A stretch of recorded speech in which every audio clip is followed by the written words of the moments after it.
Welcome back news team 14। चलिए देखते हैं राज्यों के फटाफट 20 खबरें। इससे पहले आप किस जिले से न्यूज देख रहे हैं हमें कमेंट बॉक्स में जरूर बताएं। साथ ही डेली अपडेट रहने के लिए चैनल को सब्सक्राइब कर बेल आइकन को दबाना बिल्कुल ना भूलें।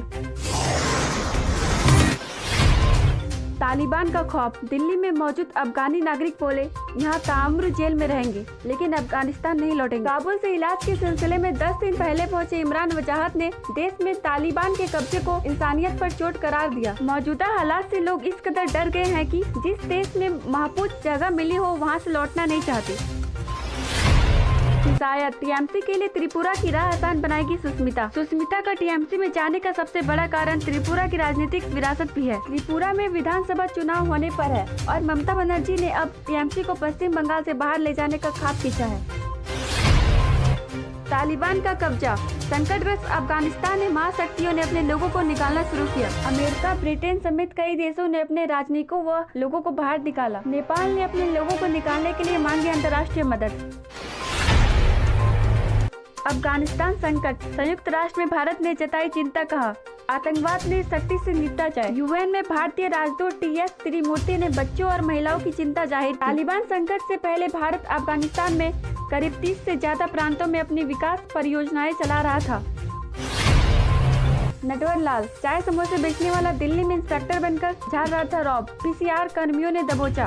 आरोपी पिछले करीब 7 माह से नरेला इलाके के किराए के मकान में रहता है। वह लोगों पर रौब झाड़ने के लिए खुद को यूपी का पुलिस इंस्पेक्टर बताता था। पकड़े गए आरोपी की पहचान गांव सुदानीपुर, खुर्द सिबैया, झूसी, प्रयागराज यूपी निवासी जयसिंह यादव के रूप में हुई है। बड़े यूपी कैबिनेट के महत्वपूर्ण फैसले। सांसद विधायक बनाए जाएंगे जिला खनिज फाउंडेशन के सदस्य। पिकरू कांड की जांच रिपोर्ट विधानसभा के पटल पर रखने को मंजूरी। आरआरटीएस के दायरे में आने वाले परिवहन नियम के भवन होंगे स्थानांतरित और परीक्षण के लिए हवाई पट्टी का उपयोग कर सकेंगे फ्लाइंग क्लब के साथ बड़े अन्य महत्वपूर्ण फैसले। जालौन में भीषण सड़क हादसा। ट्रैक्टर की टक्कर से बाइक सवार 2 युवकों की मौत, एक घायल। राहगीरों की सूचना पर पहुंची पुलिस तीनों को लेकर जिला अस्पताल पहुंची, जहां कल्लू और सीताराम को मृत घोषित कर दिया गया, जबकि अवध बिहारी की हालत गंभीर देखकर उसे झांसी रेफर किया गया है। कोरोना मृतकों के आश्रितों को मुआवजा। गाइडलाइन बनाने के लिए केंद्र को 4 हफ्ते का समय। सुप्रीम कोर्ट ने देश में कोरोना महामारी के चलते मारे गए लोगों के परिवारों को आर्थिक सहायता देने के नियम कायदे बनाने की कुछ और मोहलत दे दी है।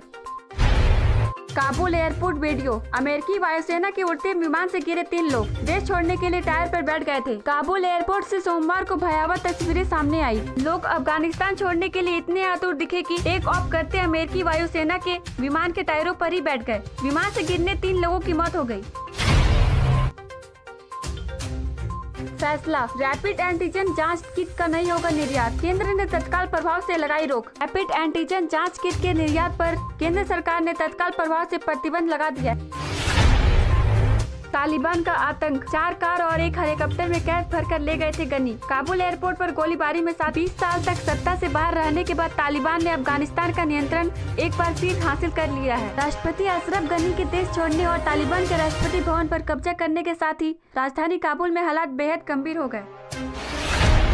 दिल्ली कैंट मामला। सेना के सीसीटीवी कैमरे में हुआ खुलासा। बच्ची से मालिश करवाता था आरोपी पंडित। अपराध शाखा के सीनियर पुलिस अधिकारियों के अनुसार पंडित राधेश्याम ने बच्ची की मौत का समय शमशान घाट के रजिस्ट्रेशन में शाम 5:30 बजे लिखा हुआ है। सेना से मिले सीसीटीवी कैमरों की फुटेज में बच्ची शाम 5:30 बजे शमशान घाट के पास घूमती हुई दिखाई दे रही है। बच्ची की मौत करीब 7 बजे हुई है। अफगानिस्तान। काबुल से भारतीय दूतावास के कर्मचारियों को लेकर रवाना हुआ एयरफोर्स का विमान। बाकी बचे लोगों को निकालने की तैयारी भी तेज। काबुल में बिगड़ते हालात के बीच भारतीय दूतावास के सभी कर्मचारियों को लेकर भारतीय वायुसेना का विमान वहां से निकल चुका है। सूत्रों से मिली जानकारी के मुताबिक अफगानिस्तान में फंसी बाकी लोगों का तुरंत भारत लाने की तैयारी चल रही है। यौन दास्ता की आशंका। तालिबान ने मांगी 15 से 45 वर्षीय महिलाओं की फेहरिस्त, पसरा खौफ। काबुल पहुंचने से पहले ही तालिबानी आदेश ने देश की महिलाओं बेटियों में पैदा कर दिया गहरा खौफ। महिलाओं को यौन दास्ता में धकेलने की इस तालिबानी कवायद से दुनिया को पहले की तरह नजरें नहीं फेरनी चाहिए। नया हथकंडा। काले शीशे लगी लग्जरी बसों का इस्तेमाल बच्चों की तस्करी में। ट्रेन रद्द रही तो तस्करों ने तस्करी के लिए लग्जरी बसों का सहारा ले लिया। हर दिन किसी न किसी तरह बच्चों की तस्करी हो रही है। बच्चों के साथ हर जगह प्रताड़ना होती थी। उनसे 16 से 18 घंटे काम लिया जाता था। बिहार में पिछले 7 साल से लेकर अब तक 75 बच्चों को बसों से रिहा कराया गया। आज के लिए इतना ही। मिलते हैं अगले वीडियो में।